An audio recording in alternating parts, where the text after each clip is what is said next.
Welcome back, folks, to another episode of Business from the Bass Boat, powered by X2 Power on the Serious Angler Network. And guys, today we've got an awesome show lined up. I am scrambling, trying to get ready to head to the Delta in California. But first, I've got a friend's bachelor party at Tahoe, or the ski resort there, Heavenly. It's got a casino and it's a ski resort, literally 3 or 4 hours from the Delta in California. So I'm going to take the boat and the truck. All my other buddies are flying there. I'm going to pick them up at the airport, leave the boat in the parking lot for a couple days, and then right after that, head straight to the Delta. And I'm a little worried about it. They're getting a ton of moisture. I don't know if you've heard with all this stuff in California. A lot of snow, a lot of rain. So I think it's going to be tough, which may be a good thing, being not from the Delta, and a lot of the local guys there, because the Toyota Series this year has 2 tournaments on the Delta. They are going to be fishing a lot of locals will be fishing the Toyota Series just because of that. So excited to get there, though. The place is awesome. I've only been there one other time. And what we're going to talk about today, something I'm going to look for there anyway, is the forward-facing Sonar bite. And we've got no better person to talk about it, someone who's done very well with it, and probably was one of the folks that kind of was on that train and won a bunch of money before everybody. But that is our show sponsor, Bass Fishing Electronics owner, Steve. Let's get Steve in here to talk everything forward-facing. Let's see. What's going on, man? How are you, Steve? Hey, how's it going? Good. Dude, man, I don't envy your position right now. Just what we're talking off air, just you are cranking. I mean, this is the time of year when it is busy, right? This is when people are upgrading boats, upgrading electronics, you're rigging boats. I mean, this is your go time. Is that right? Yeah, this is definitely when it starts happening. About two or 3 weeks ago, all gloves were off when it comes to rigging and purchasing, and people are going nuts right now. It's kind of these first 2 tournaments have helped us big time. We're selling live scopes faster than we can box them up. So that's Wow. cool. Dude, I think that's like, I mean, and everyone's talking about it right now, but just like, it is incredible to me that the first 2 Bassmaster Elite Series tournaments were won on forward-facing sonar in places that you expect it to play. Maybe if someone finds something offshore or that kind of a thing, and you're going to think, okay, there's going to be checks cashed on it. But in my head, my initial thought was, it's still going to be one on the bank with spawning fish, or someone punching or flipping, or that kind of a thing. And it just simply wasn't the case for the winners. Yeah, I mean, you would never expect going to Okeechobee, right? You would never think forward facing would play in that. That's the one place in my mind you wouldn't have to worry about it. And sure enough, look what happened. Right. It's just crazy. And I think it just shows that will be a bite player, what seems like in every tournament. I mean, it is a legit player in all situations. Yeah, it's Seminole doing what Jesse was doing. That I can see that. That makes sense with them around the standing timber and stuff. That's definitely more feasible. But that where Rivette had in that creek channel and all that, that's just that's like a needle in a haystack. Dude, that's so cool. Yeah, and oh man, I love that stuff. It's just finding something like that, going crappie fishing, and then finding bass with them. Like, that was just such a cool story to watch. And I've just been glued to the Elite Series this year. It's been a fun start to the season.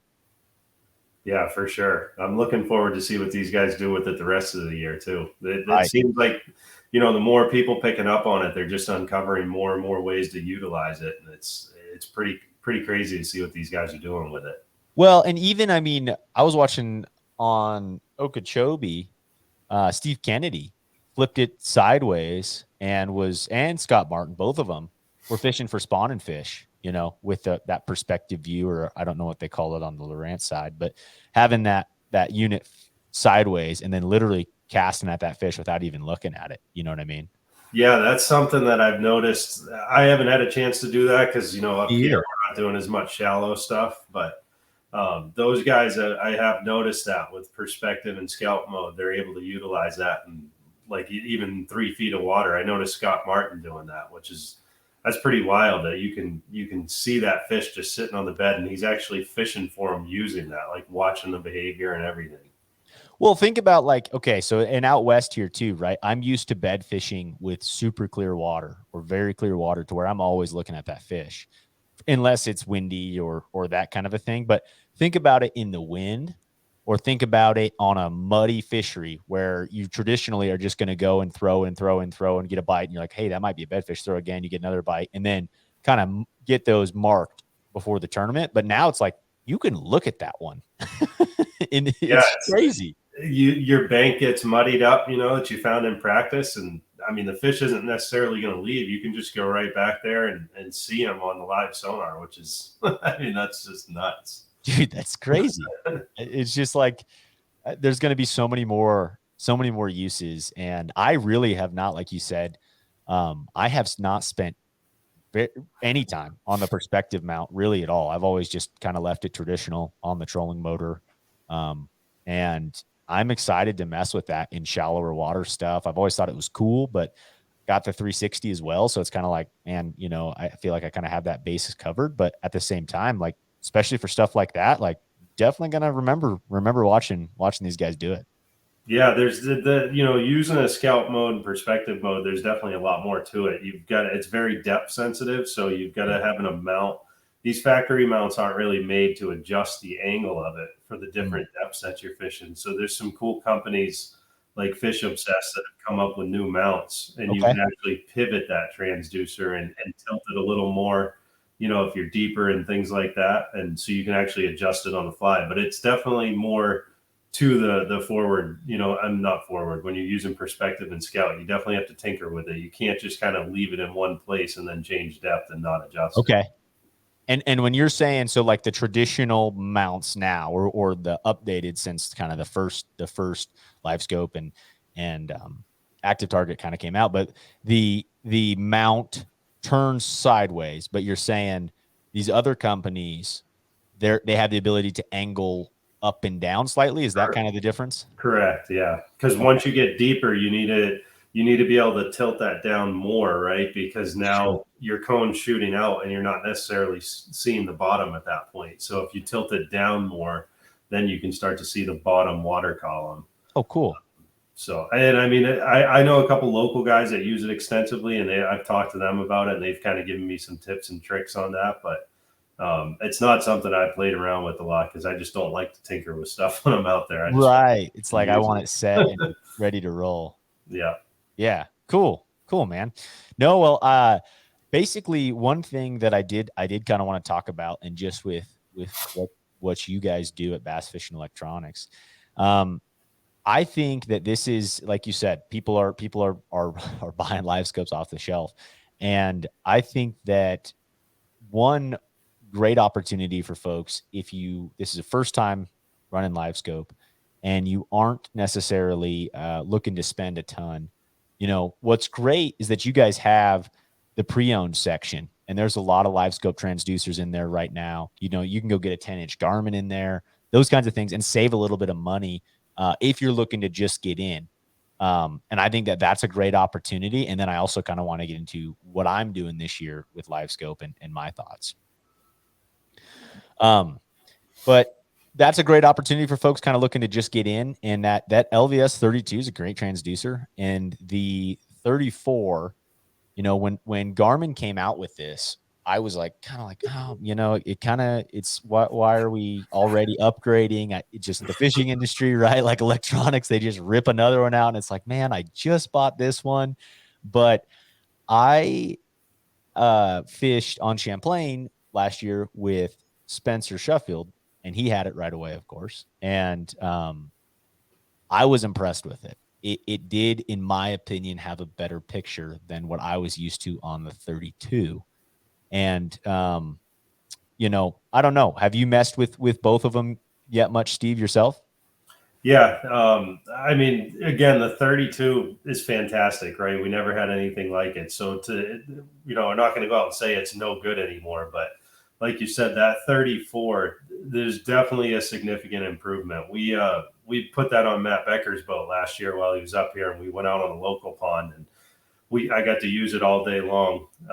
And comparing that, I had a lot of usage with 32 because that was the first one I ever got, and I used that for a year or two. Right. So I had quite a bit of experience, and you could see your bait 60, maybe 80 feet out on a really good day. But with that 34, it's pretty wild. I mean, you can clearly see a drop shot if you're in 15 feet or more, 110, 120 feet out. And that's a huge step up as far as range. I think maybe for the crappie guys, it's not a big difference because they're focused on 30, 40 feet in front of the boat. Yeah. But us bass guys, I mean, it's definitely a major improvement. There's no doubt. Yeah, no. And that was my thought process. It seemed a little crisper. And then the distance, that was the biggest thing for me. And watching, I mean, Spencer Sheffield, top 5, in my opinion, in the world at Live Scope.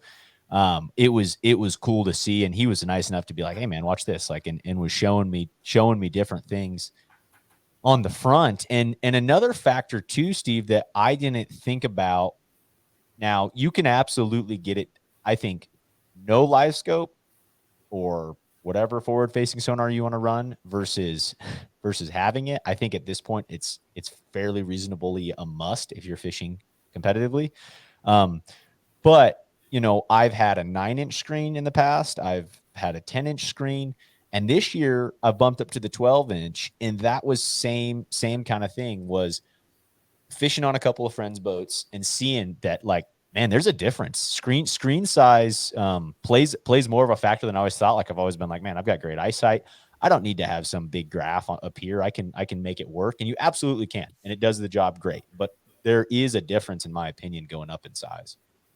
Yeah, for sure. I mean, I've started with the 9-inch and then went up to the 10-inch, and I've pretty much ran every one you can for Garmin and Lowrance at this point. But the 10-inch I feel like is a great option. It does blow things up enough. You can see target separation with fish around structure and all that. The 9-inch is as small as you'd want to go, and it will get the job done. But I've noticed a big difference going from a 9 to a 10 or up to a 12. A 12 is obviously the best, that you can do as far as size goes. But well, don't, I mean, John's right? You go to a 16. Doesn't he run a 16 up front? Well, again, Garmin's got some 24s. You could go to that too. Oh, now we're talking.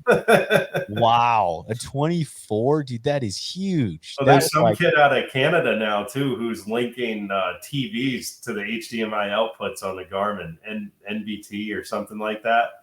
And so there's these crappy guys that have like 24-inch monitors on their boat. Oh, it's pretty hilarious. Gosh. Yeah. Wow. Dude, that's crazy. I did see on Garmin's website, isn't there like a saltwater? So like there's the live scope transducer, then the live scope plus, which is the 34. And then I saw like there's like a plus or something that's like, I mean, it's ridiculous. I think it's like $2,400, but it's like it shoots out to 2,000 feet or something, or maybe it was 600 feet, but it's like it's really big. But I was curious, have you seen anyone in the freshwater world mess with that thing yet? So I haven't. That's that XR62. Okay. The transducer is a monster. It's like twice the size of the 34. It's really wide, right? Like, yeah, it's a big transducer.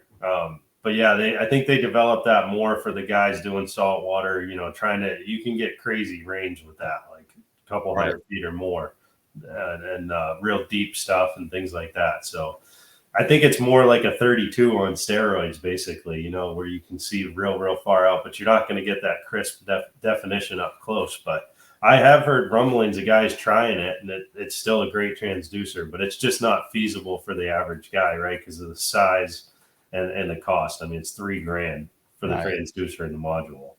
Right. And that was my thought. But I mean, like you said, like we're talking about guys connecting HDMI cables to 24-inch screens. Like someone's going to go screw with it. Yeah, I'm surprised we haven't seen it on a bass boat yet. I'm sure there's somebody trying it out. I'm sure there's like a Taku E2 or somebody who puts 4 transducer. Like he's got one ready for when they go up north to like just see if he can. I mean, it's like, and in there like kind of add with it. It looked like they almost had it too for like walleye trolling stuff, to where you would like watch your stuff you're trolling. So I don't know. they're marketing it for like saltwater and open water. So I'm curious to see what that does. And like you said, I would assume it would be like, I like scoping fish right at the boat or straight under me all the way out to 100, 120 feet. So it may be an issue if you're 30, 40 feet away from a brush pile, like you're saying, it might be too detailed. Yeah. Yeah. Yeah, it was kind of funny when they first released that. There wasn't any hype or nobody any clue it was coming. And it came right after they released the 34, and everybody was losing their mind because they thought, Oh, they thought they just bought the 34, and they're like, "What is this? Now there's a 62." Everybody was going crazy, but it's really a different application. yeah. No, exactly. It's probably not really in the bass boat market, but certainly an interesting thing. And it's just going to keep getting better and better, I feel like, right? I mean, all these companies are just going to continue to refine, and processing power is going to be faster, and imaging is going to get better and better. And it's a wild time in the electronics industry, and you're right in the middle of it, trying to get product and everything rolling all at the same time. Yeah, it's going to be interesting in the next 3 to 5 years to see where this goes, because I think we're going to see some crazy technology. I mean, this is already crazy, right? It's, you can learn more with live scope or active target, and I feel like in a year than you can in your whole life just watching fish behavior and all that. So I think we can all see where it's going. There's going to be some kind of live 360 or something like that. It's right? going to get pretty wild for sure. Or like sunglasses that have like, you know what I mean? Like you're like looking and you're like, that one's a 4-pounder and pitched it. Like it's crazy, man. And I think that's my favorite part of it, is the learning side, because before you would know that fish were suspended or out when someone would randomly catch one. But now you get it, and you can look at them and see how they're setting up, or see why they're around bait balls, or how they set up around bait balls. And it's just like that predator prey and cover relationship to me has been I enjoy just going around and looking at them. You know what I mean? And just seeing what fish are doing and thinking like, okay, that's a bass. That's definitely not a bass. And trying to, and getting a lot better at deciphering what species are which, Yeah, it's for me, it's the same way. I'm just so fascinated by the way that they set up on different structure, and how they react in different places and different times of the year. And it teaches you so much. And I don't get the time on the water like these pros do, where they're out there all the time. So when I'm out there, just taking that all in and soaking it in and seeing what they do. And even since Live Scope came out, seeing how they're evolving to it. And I don't know if it's because of the pinging from the transducer and there's so many people doing it, but it seemed, in my opinion, like at Champlain in the last 2 years, the behavior has certainly changed for sure. Sure. And that's your leg, man. And like, that's interesting to hear. And I think that is the case too. And in my opinion, it seems to me like the Western lakes are just like slightly behind all that. Right. And then like Josh Bertrand wins the US Open, and Spencer Sheffield takes second scoping, and it's like, all right, it's all gone now. Like everywhere it's happening. But like that is interesting to me to hear that. And like, certainly, is that just a ratio thing? Like when you used to pitch to them when no one was doing it, right? Like you were one of the first like dialed in doing that.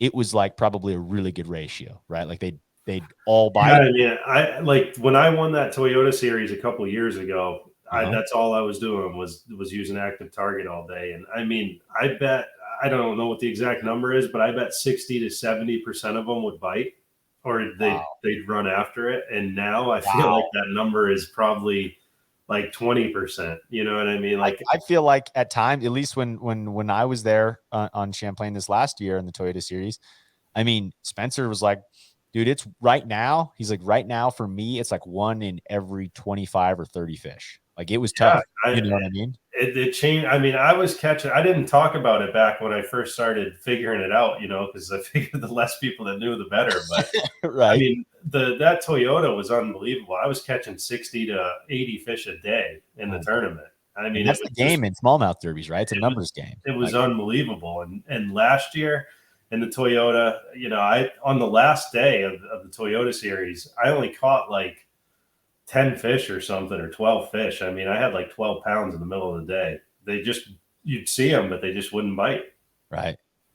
Man, that's crazy. And I guess like that's like how Mother Nature works, right? And I think that kind of is in my opinion, the best kind of argument for folks who are against kind of the live scope thing is just the thought process of like, man, fish adjust. Like all of this always, right? Like they adjusted to the A rig on most lakes when the A rig was just bonkers. And yes, it still works. And there's a time and a place for it. And same with live scoping will always be that way, but like it's like fish are gonna get wise to it and it's gonna get harder. And then it's a matter of the guys who are really good at it, or you go back to the bank and there's always gonna be fish on the bank.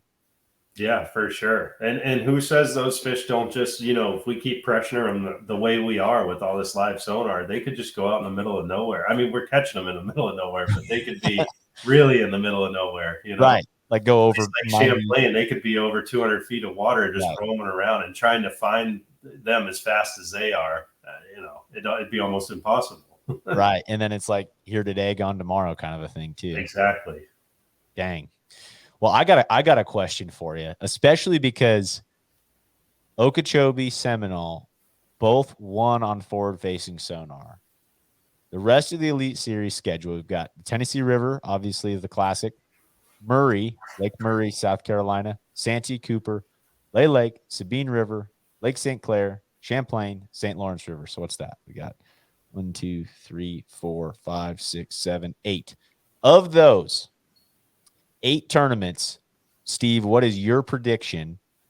How many of them will be won on forward-facing sonar? I'd be willing to say all of them, except maybe the Sabine River. And I just don't know anything about that, but I bet they all are.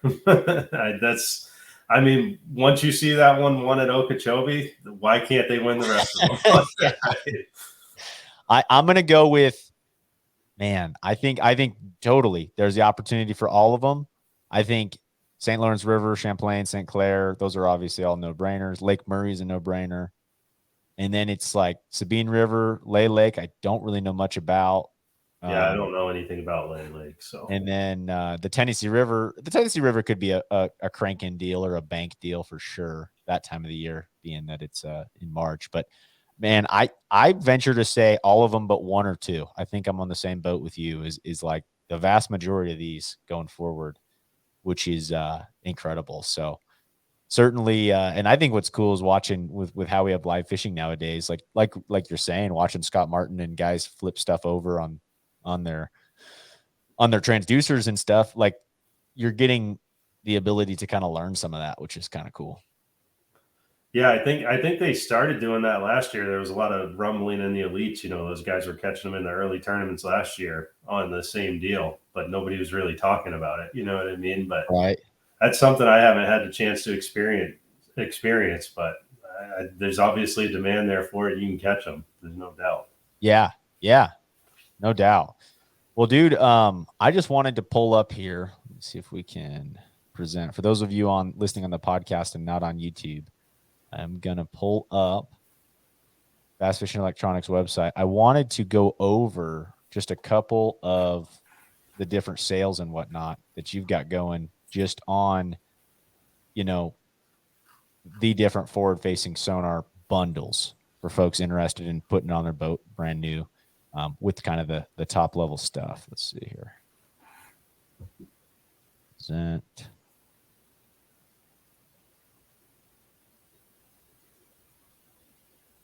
Okay. All right, man. So on Bass Fishing Electronics website, how do we kind of walk through what is the top seller right now? How would you recommend folks kind of go through deciding on an option if they're looking for first time to put a live scope on or any other forward facing sonar on their boat? Yeah, so that cabin fever deals that we have there, that section, we're going to keep that up. We'll probably rename it, once the spring hits. But right. that deal right there is pretty much all about live sonar. Everything in there from Garmin and Lowrance is all about live sonar. Those, okay. That it's all sorted by the best seller, so you can tell what's sold the best just by looking at that. Yeah. and that 93 SV is by far our biggest seller. It's the most affordable way to get into live scope. Right. And again, like you said, great unit. I mean, a tournament partner and I did very well off of a 9 for yeah, really there's cheap. absolutely nothing wrong with starting out with the 9-inch, and then the price that they're at, the resale doesn't hardly drop on them. You can trade them in and you lose a couple $100, and you can upgrade to a 10-inch or a 12-inch, and that's what I recommend to anybody that's unsure on a tight budget. You can start off with that bundle right there. And that's a good way to get into it. That makes sense. And then, like you're saying, with how hot electronics are and sales and the resale, you can move pretty quick. I've noticed that over, gosh, the last 5 or 6 years. There's a lot of demand for used working electronics. Yeah, that trade-in program was how we started the business. Was we were just selling pre-owned units. So I mean, there's a huge demand. It's just really nice for the customer, right? They don't have to deal with selling it to somebody else or shipping it and doing all that hassle. I mean, you got to ship it to us, but it's just a super easy way for them to offload their old units and get into a bigger or better unit. And we try to make it as seamless and easy as possible. You can just go right on the website and fill out a trade-in form, and we reply back with a value and all that. Awesome. Yeah. Super easy and a nice way to not have to, if you're someone who gets annoyed with selling your stuff and it's like, man, just move to the next one, makes it super easy. I'm not super familiar with Lowrance active targets. They came out with a new, aren't they calling it the Active Target 2 or something? But did they also come out with a new transducer? Yeah, the Active Target 2 just hit the stores about, I don't know, 3 weeks ago or so. Okay. So we've actually got those in stock, but that's the Active Target 1 you're looking at there, which is a heck of a deal. You get into a brand new one for $1,000. So that's another great option for a guy who's on a smaller budget. And we got some HDS9 lives coming here at the end of the week. That's going to be a phenomenal deal as well. You're going to be able to get into a 9 live for $1,000. Wow. So this is the time is probably the best prices I've seen since I started doing it, because they're clearing out, and some of the stuff they're just upgrading to new models and things like that. And it's just a great time to get in live sonar right now with these prices. Sure. And that's good to, I mean, yeah, like you see on all of this, right? They're all on sale, all markdowns. And, I'm curious too, just as things continue to get better and better, man, it's just wild to me with how this stuff moves. The nice thing, it seems anyway, when they kind of upgrade, a transducer, it's nice because if you're in it and you have a black box and the graph already, right? Really, you're just maybe changing out that transducer for the top level. At least they're making it, to me, I like that they're kind of doing this upgrade rather than just, whole new everything kind of a situation. Yeah, Garmin has really allowed that path. I mean, a lot of guys are still choosing to upgrade the whole deal because you're getting a whole new warranty on the black box and everything. But good point. That's another, going back to the trade-in program, just really cool, because you got all these guys offloading their Active Target 1s and LVS 32s, and you can pick those up relatively cheap now. So that just opens up a new door to the other guys, that didn't necessarily want to drop the money at the beginning. So right, exactly. No, it's just it's a good revolving door when it comes to stuff. And man, off air, we were talking a couple of weeks ago, just where you were kind of thinking the next trend that you were like, man, I think that this could be a thing, is kind of the target lock situation that Humminbird has going on, and different brands going into that realm, especially with where you live with the wind, right? Having that ability to separate and have your forward facing sonar set a direction rather than having to fish into the wind and make a hard cast or that kind of a thing. Talk a little bit about that and with your thoughts to that. Yeah, so pretty much everybody on a bass boat now has spot lock, right, or anchor mode, depending on what you have. But so that's become an issue, especially on the northern swing when those guys are up here fishing smallmouth and all that. You can't control that live sonar transducer when it's on the trolling motor if you're on spot lock or anchor mode, right? So you got to have a way to be able to still see those fish. And I did it before there was any options and just take it off spot lock and find them. But then it'd be going all over the place and you lose Right. it again. And it wasn't easy. And it's funny to me, you still see all the pros for the most part doing it that way. And now there's these independent motorized pole mounts out. And I'll be honest, I'm pretty shocked to see that more of these guys aren't running them. I get it when they're down south going through the grass, it's something else to hang it.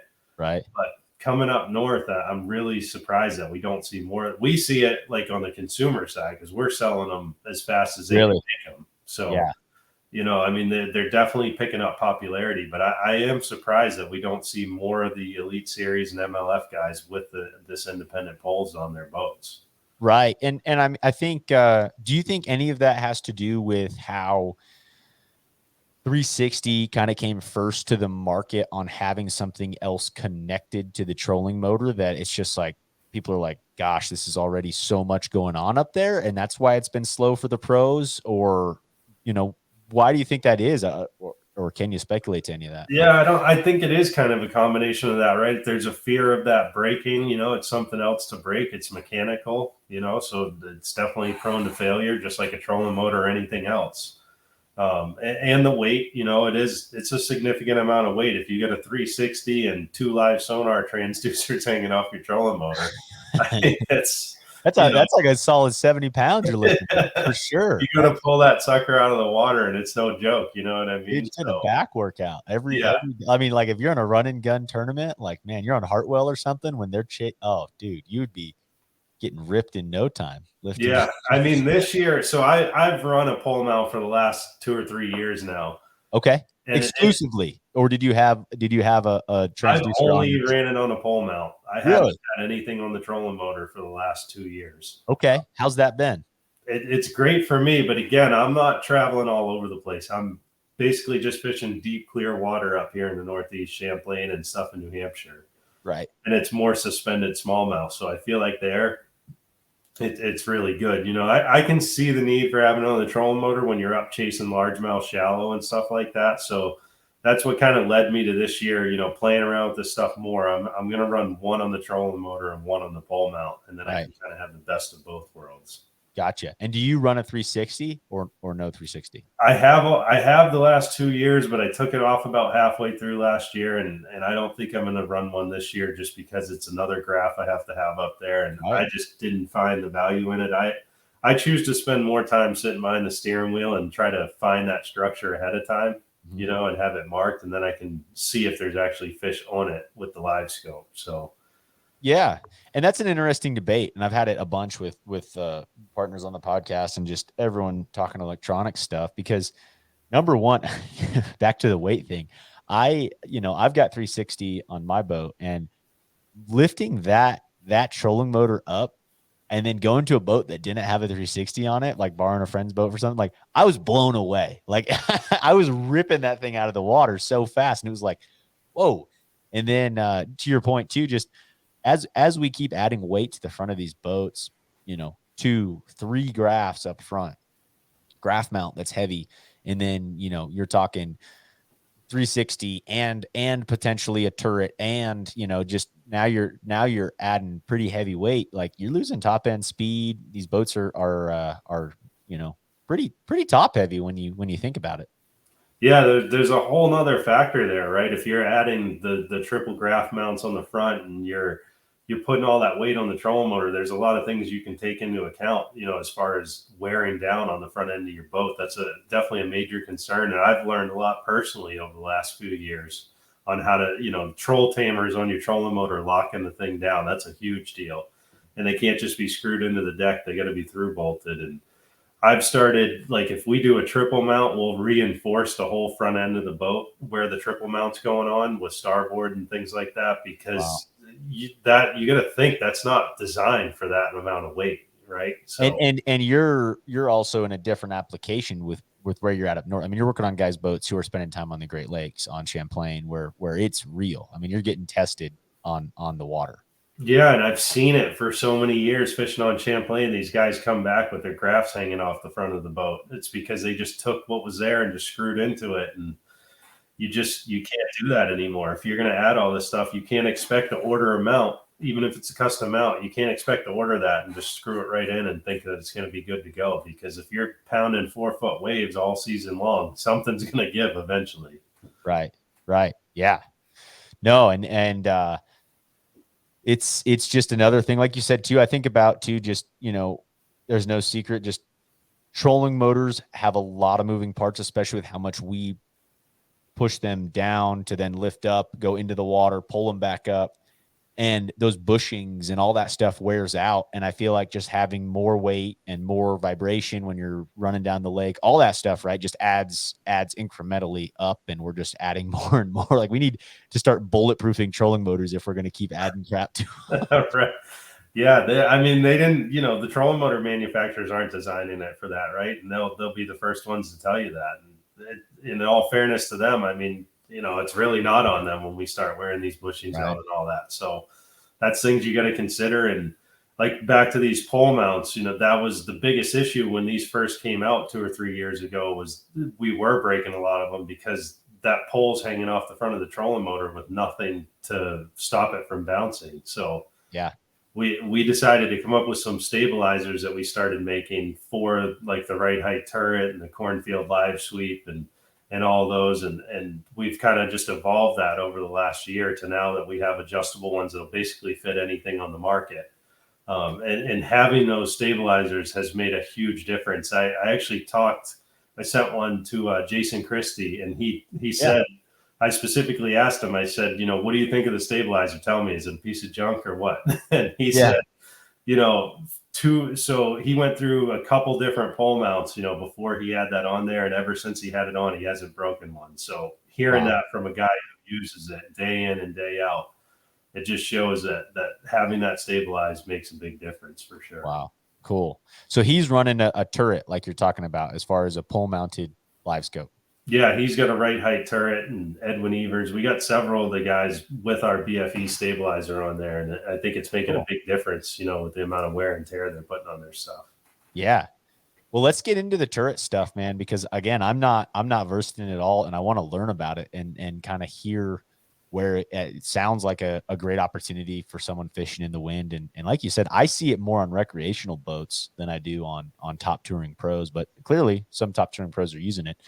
Let me see here. I'm going to share again for those of you on the podcast, listen in, and just, we're going to kind of break down, I think, some of the different models of turrets and get your thoughts on them. And let's see. Okay.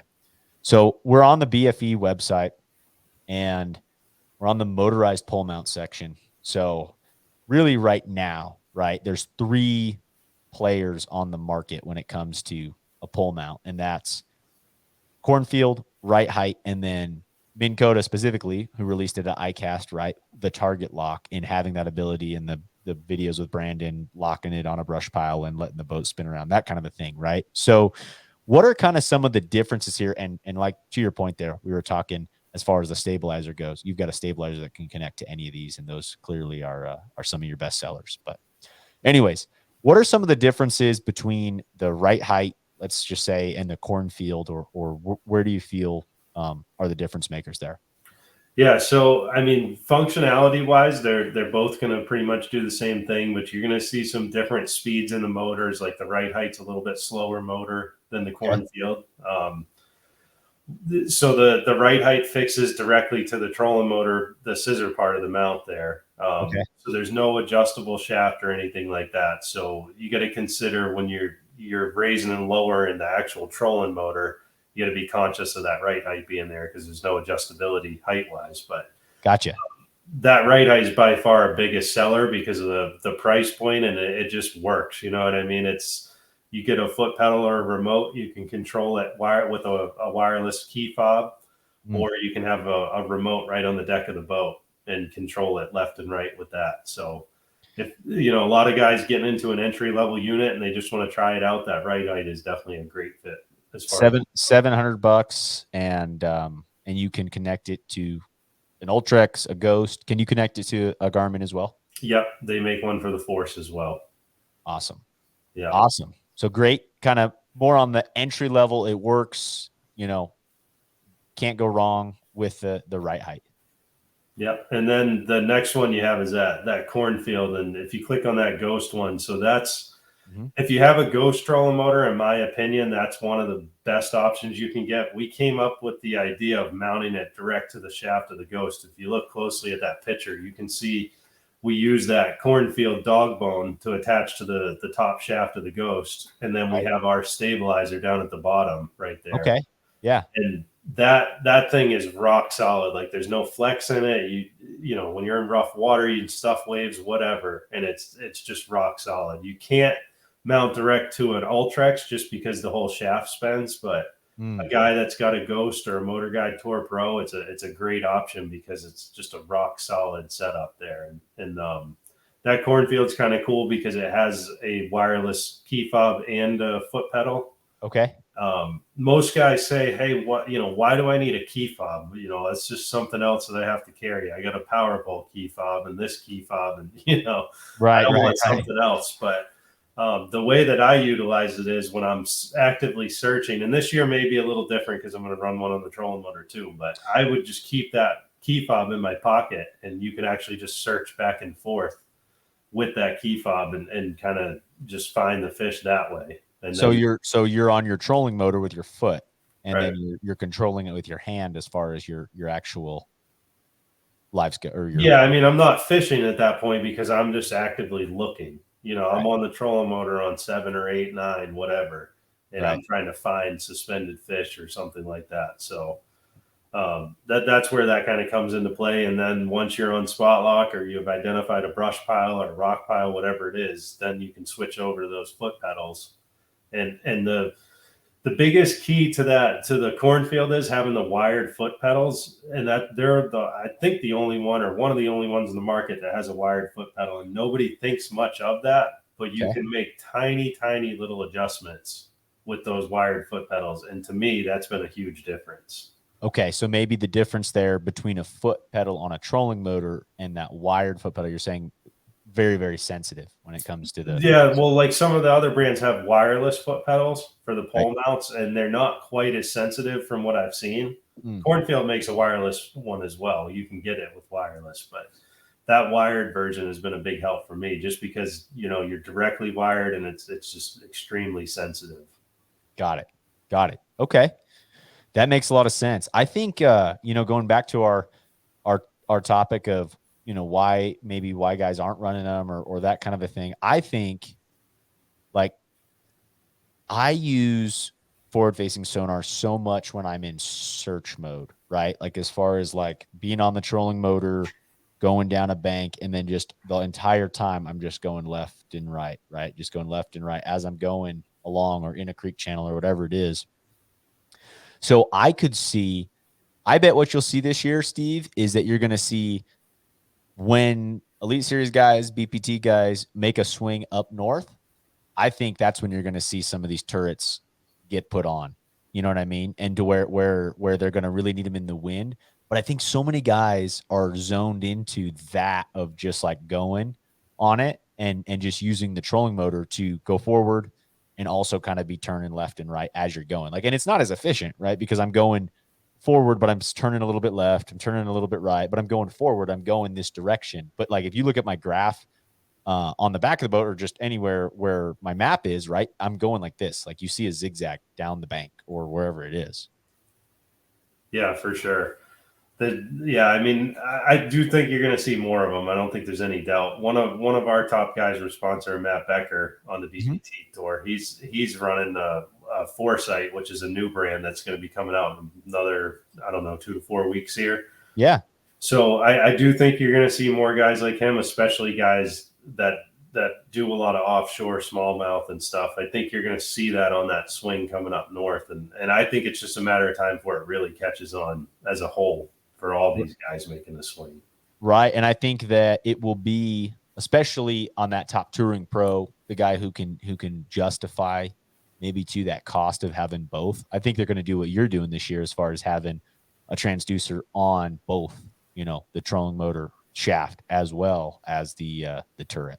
Yeah, I think you kind of get the best of both worlds in that scenario. You know what I mean? And we'll probably see more. And there's a lot of room to grow in that market too. The pole mounts, there's a lot of stuff. There's some other brands, you know, that have developed some cool features and stuff. And I think we're going to see a lot of those features get implemented in these different poles over time, and they'll get more robust and have better features to them. For sure. No, I think so. And how long until, just like how Humminbird came out with target lock, how long until Garmin or Lowrance comes out with their own turrets? Yeah, I think it'll be interesting. I don't know that Garmin typically gets into add-on stuff like that. I don't know if we'd see That's a it good from point. Garmin.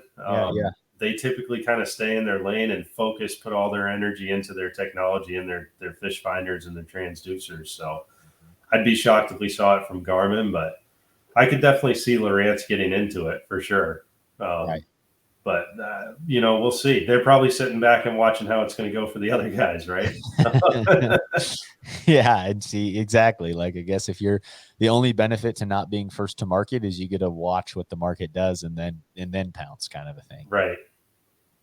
Man, cool.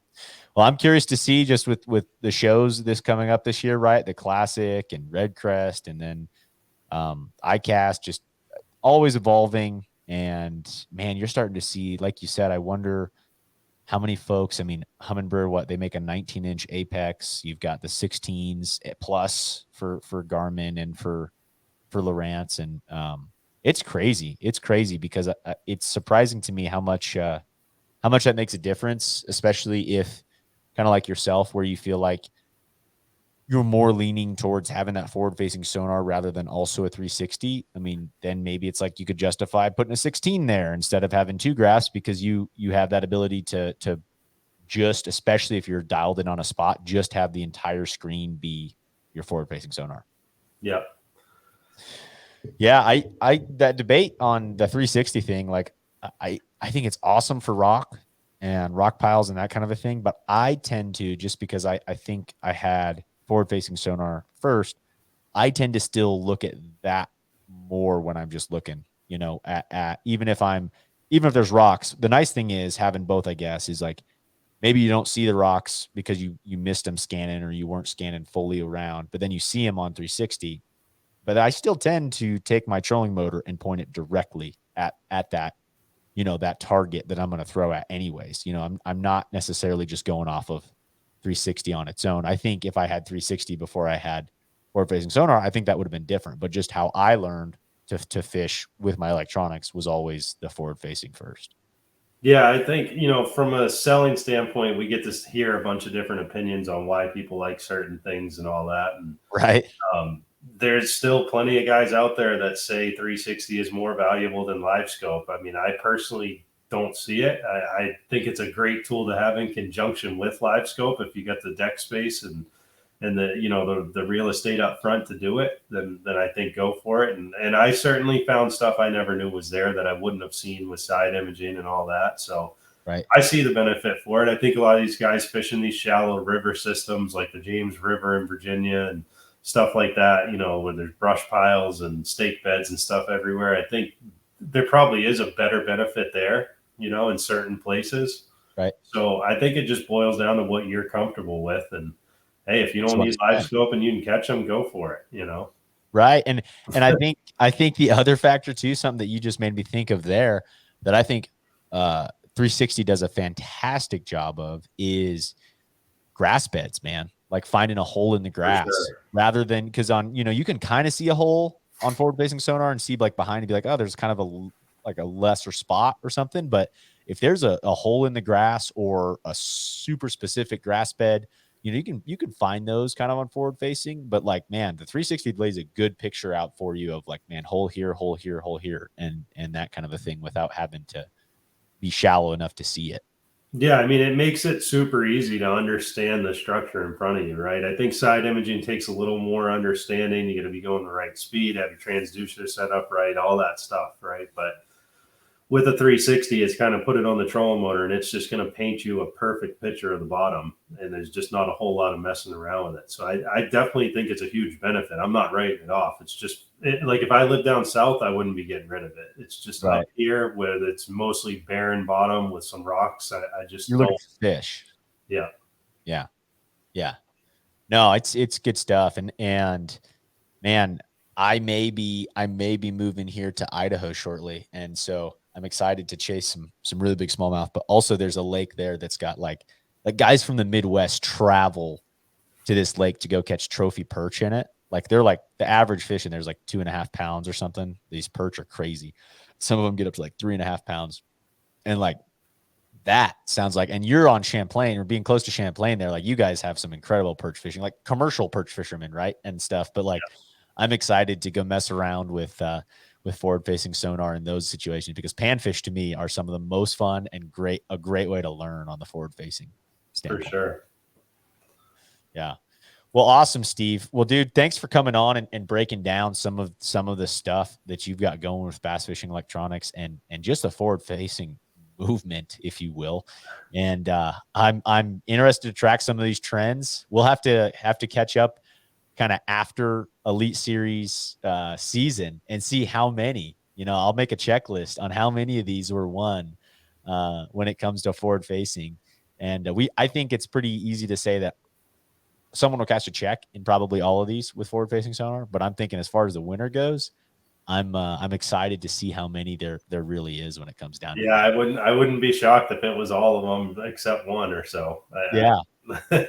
It's like, I mean, especially with Okeechobee and being like a ditch like that, like, right? I mean, any river system now that could be a play or anything that has a canal and finding the canal that has suspended fish in it or on a point or something. So I feel like the guys that win though without it now deserve like an extra bonus. A shallow water 10,000 bonus. I love it, dude. Honestly, genius. I'm doing a segment right now on Business from the Bass Boat with contingency programs and kind of comparing a lot of the different boat brands contingency programs. There needs to be like a power pole or someone who's specialized in the shallow water space that does a contingency program if someone wins or something. That'd be great. Oh man. Well, good stuff. Well, Steve, we will absolutely have the links as always in our show description for Bass Fishing Electronics. And we've got some cool content coming out with them guys, but anything else you want folks to know before we wrap this up? I think we hit on a lot of it here. I mean, if you need any questions as far as any of this goes, you have any questions on live scope, anything to do with the bass boats, electronics, all that, we're here to help. So take a look at our website, pre-owned stuff, new stuff, whatever it is. We get a lot of our own mounts and things like that we're developing. So, we're here to help. Awesome, man. Are you fishing Toyota Series this year on Champlain, or what's your plan fishing wise personally? I haven't really decided, to be honest. The business has been crazy busy. So yeah, I think I'm going to do the Toyota on Champlain. It's not my favorite time of year. It's at the tail end of the spawn. So I think you're going to see somebody probably winning on largemouth this year, to be honest. Wow. Really? So that'll be in June or July? It's at the tail end of June. Okay. Yeah. Okay. So, but they do have a couple BFLs up there in July. So that'll be awesome to have those. Nice. Heck yeah. Well, I'm sure we'll see your name in a bunch of those because gosh, you've dominated that stuff on Champlain. So yeah, hopefully we can keep it up. There's a lot more company now. So things start seeing boats out in the ocean and you're like, gosh, dang it. Good stuff. Awesome, Steve. Well, dude, have a great rest of your night. And I'm sure we'll see you down the road somewhere. And thanks for coming on and breaking stuff down for us. Sounds good. Thanks for having me on. Absolutely.